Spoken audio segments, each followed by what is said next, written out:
bahwa sebaiknya dipimpin oleh Wakil Presiden atau Menko, baik itu Menko PMK atau yang berhubungan dengan Kemendagri nantinya.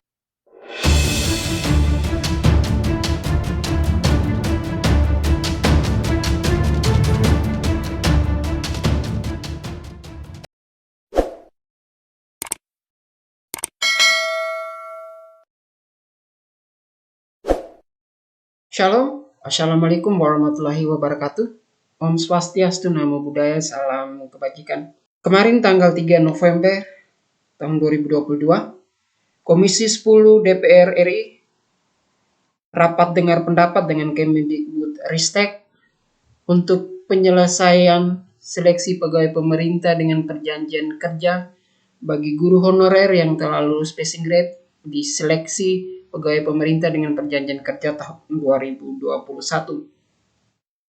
Ada 3 saran dari Komisi 10 DPR RI bahwa Kemendikbudristek harus memperjelas nasib guru yang sudah mengikuti seleksi pegawai pemerintah dengan perjanjian kerja di tahun 2021. Nah, ada beberapa poin yang menjadi penekanan daripada Komisi 10 DPR RI bahwa untuk nasib pegawai pemerintah dengan perjanjian kerja yang sudah lulus passing grade di tahun 2021 harus diperhatikan dan diselesaikan dalam tahun ini. Artinya Kemendikbudristek mempunyai waktu 2 bulan. Nah, untuk lebih jelas, mari kita simak video berikut penjelasan dari Bapak Wakil Ketua Komisi 10 Dede Yusuf dalam menyampaikan 3 saran untuk Kemendikbudristek. Cukup ya dari kawan-kawan. Prof. Nunu? Ya, ini karena waktunya sudah mau menjelang pukul 1. Mungkin semua sudah disampaikan tadi oleh kawan-kawan. Saat ini juga saya yakin hampir semua guru sedang menonton via YouTube atau Facebook. Dan benar yang dikatakan Kang Ferdi tadi, bahwa sebetulnya tugas DPR pada saat membuat kebijakan itu sudah selesai. Sudah memberikan kesempatan kepada Kemendikbud untuk menyelesaikan permasalahan guru honorer yang sudah berlangsung sejak 2016. Hanya mungkin ketika terjadi carut-marut yang tadi Pak Fikri sampaikan, ini urusannya adanya di Kemendagri, di Kemenpan RB, dan lain-lain. Saya juga turut prihatin karena Kemendikbud sebagai leading sektor, kelihatannya memang kurang bernas. Nah, kenapa kurang bernas? Karena berbagai keterbatasan. Keterbatasan yang pertama tentu adalah pentingnya, mohon maaf tanpa mengurangi rasa hormat, pentingnya pejabat-pejabat yang non-PLT itu ditempatkan. Karena kalau tidak, maka yang terjadi adalah sekali lagi kita tidak bisa mengambil kesimpulan atau keputusan-keputusan yang penting. Yang kedua, mungkin perlu saya catat dari harapan kawan-kawan. Kami DPR sekali lagi mengendorse dan meminta pemerintah untuk menyelesaikan P1 tahun ini. P1, jadi kalau tadi P1 itu masih ada kurang berapa? 41.000 ya, kalau nggak salah ya. Ini kalau bisa diselesaikan dulu, karena mereka sudah 1 tahun lebih. Dan banyak diantaranya juga mereka bahkan sudah tidak menerima gaji. Ya, terutama nih yang kawan-kawan dari swasta yang kebetulan mengikuti, itu sudah dibuang oleh sekolahnya. SK nggak ada, gaji nggak ada. Jadi mereka boleh dikatakan kondisinya juga morat-marit. Kemudian saya rasa poin yang penting juga adalah banyak orang bertanya kepada kami, wah enak sekali ya pendidikan Komisi 10 ngurus 20% APBN 600 triliun.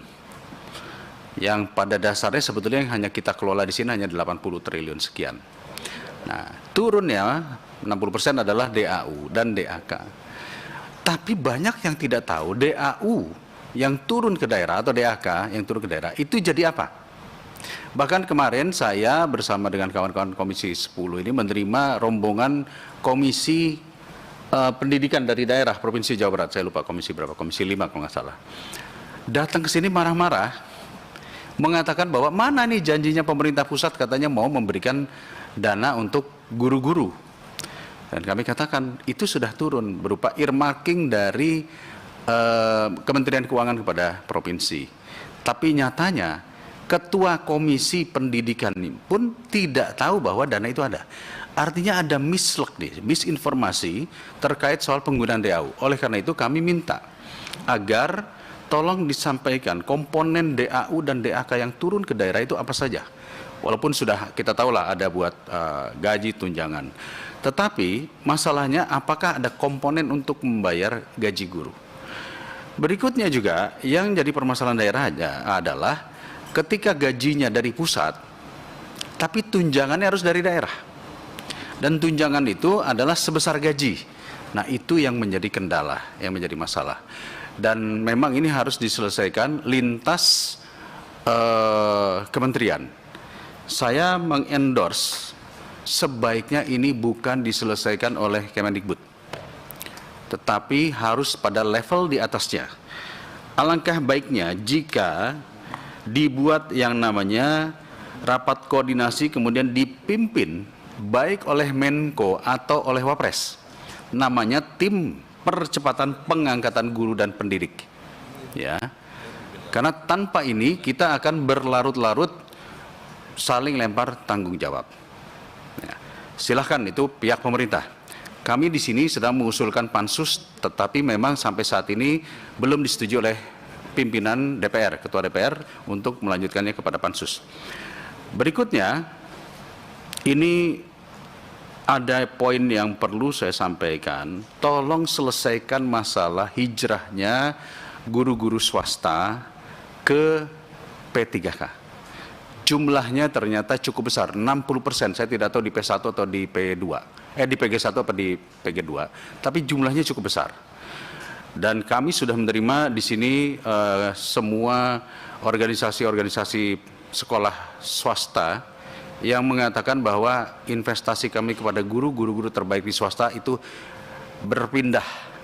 Akhirnya mereka harus mencari guru baru dan timbullah dikotomi. Sementara yang guru-guru negeri tidak mau hak-hak mereka terambil dari guru swasta. Menurut saya ini harus diselesaikan. Karena terjadi dikotomi ini akhirnya terjadi konflik di antara mereka.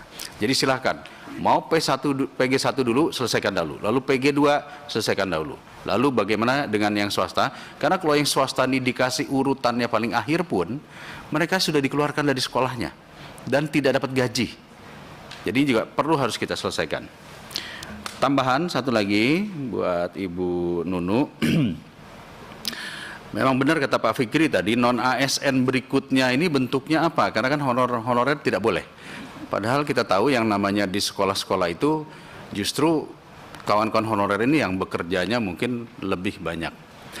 Dan sedikit saja, tolong sampaikan kepada Kemenpan RB atau Kemendagri, saya lupa, kenapa P3K seragamnya dibedakan daripada yang ASN? Ini ya cukup menjadi sebuah sensitivitas.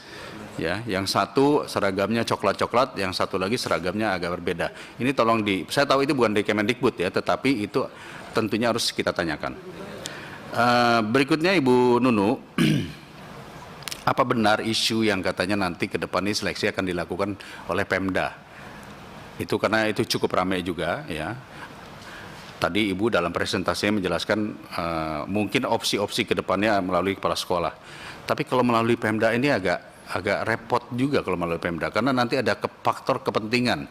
Karena kita paham yang namanya Pemda itu orientasinya juga politik. Jadi ini penting sekali untuk kita pikirkan ya. Beberapa formasi-formasi seperti PKWU, prakarya, kewirausahaan, bahasa Inggris, itu nggak ada formasinya karena dianggap gemuk dan kemudian tidak muncul. Sehingga banyak di antara mereka yang katanya harus turun. Padahal justru mereka masuk itu awalnya adalah karena mereka mau tidak mau harus belajar tentang PKWU atau yang lain-lain karena guru lain tidak ada pada saat itu. Tapi sekarang tiba-tiba mata pelajaran seperti itu dianggap gemuk dan tidak ada linearitasnya. Nah, sementara beberapa formasi banyak yang tidak linear tapi lolos. Nah, itu bisa dicek kepada sistem. Ya, banyak yang tadinya bukan guru di bidang tersebut, tapi dia bisa lolos. Sementara yang bahasa Inggris dan PKWU ini banyak yang tidak dapat formasi. Terakhir, Ibu Nunu, kami mengappeal time frame. Jadi lini masa penyelesaian PG1 harus selesai tahun ini. Tahun ini berarti tersisa adalah 2 bulan. PG2 harus selesai sampai bulan Februari. Kan PG2-nya itu kurang lebih sekitar berapa tadi, 20 sekian ribu ya. Itu bulan Februari. Jadi kita masih punya kesempatan untuk mendorong pemerintah-pemerintah daerah. Dan pemerintah daerah harus membuka DAU dan DAK pendidikannya dipakai untuk apa? Karena itu kami perlu tahu. Dan yang terakhir, memang apa yang menjadi kebijakan yang baik? Kami katakan kebijakan yang baik, 1 juta kesempatan untuk mengisi posisi guru, ini sudah dilaksanakan dengan baik, tetapi koordinasi lintas lembaga memang ini kelihatannya menjadi ego masing-masing. Dikarenakan apa? Dikarenakan belum terjadi koordinasi dengan baik. Makanya saya mengusulkan sekali lagi bahwa sebaiknya dipimpin oleh Wakil Presiden atau Menko, baik itu Menko PMK atau yang berhubungan dengan Kemendagri nantinya. Itu catatan-catatan dari kami.